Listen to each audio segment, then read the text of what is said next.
नमस्कार, मैं जितेंद्र विजयश्री पांडे बदलाव मंच के प्रेमचंद कथावाचन प्रतियोगिता में आज लेकर उपस्थित हुआ हूँ प्रेमचंद जी की कहानी बाबा जी का भोग। रामधन अहीर के द्वार एक साधु आकर बोला, बच्चा तेरा कल्याण हो, कुछ साधु पर श्रद्धा कर।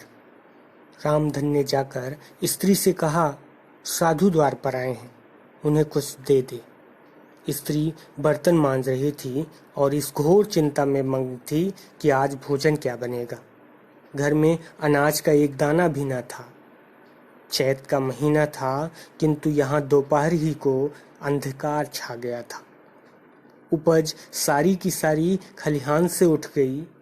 आधी महाजन ने ले ली, आधी जमींदार के प्यादों ने वसूल की।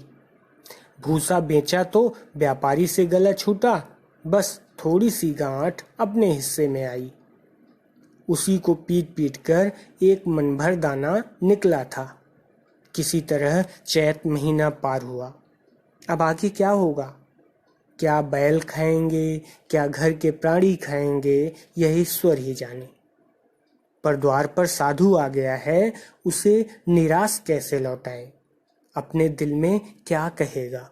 स्त्री ने कहा, क्या दे दूं, कुछ तो रहा नहीं। रामधन, जा देख तो मटके में कुछ आटा वाटा मिल जाए तो ले आ। स्त्री ने कहा, मटके झाड़ पोंछ कर तो कल ही चूल्हा जला था, क्या उसमें बरकत होगी? रामधन, तो मुझसे तो यह ना कहा जाएगा कि बाबा घर में कुछ नहीं है, किसी और के घर से मांग ला। स्त्री, जिससे लिया उसे देने की नौबत नहीं आई, अब और किस मुंह से मांगूं? रामधन, देवताओं के लिए कुछ अगोवा निकाला है ना, वही ले आ, दे आऊं। स्त्री, देवताओं की पूजा कहाँ से होगी? रामधन, देवता मांगने तो नहीं आते, समाई होगी करना, ना समाई हो ना करना। स्त्री, अरे तो कुछ अंगोवा भी पसरी दो पसरी है, बहुत होगा तो आज से, इसके बाद क्या फिर कोई साधु ना आएगा? उसे तो जवाब देना ही पड़ेगा। रामधन, यह बला तो टलेगी, फिर देखी जाएगी। स्त्री झुंझला कर उठी और एक छोटी सी हांडी उठा लाई, जिसमें मुश्किल से 8 सेर आटा था। वह गेहूं का आटा बड़े यत्न से देवताओं के लिए रखा हुआ था। रामधन कुछ देर खड़ा सोचता रहा, तब आटा एक कटोरे में रखकर बाहर आया और साधु की झोली में डाल दिया। महात्मा ने आटा लेकर कहा, बच्चा अब तो साधु आज यहीं रमेंगे, कुछ थोड़ी सी दाल दे दे तो साधु का भोग लग जाए। रामधन ने फिर आकर स्त्री से कहा, संयोग से दाल घर में थी। रामधन ने दाल नमक उपले जुटा दिए, फिर कुएं से पानी खींच लाया। साधु ने बड़ी विधि से बाटियां बनाई, दाल पकाई और आलू झोली में से निकलकर भुर्ता बनाया।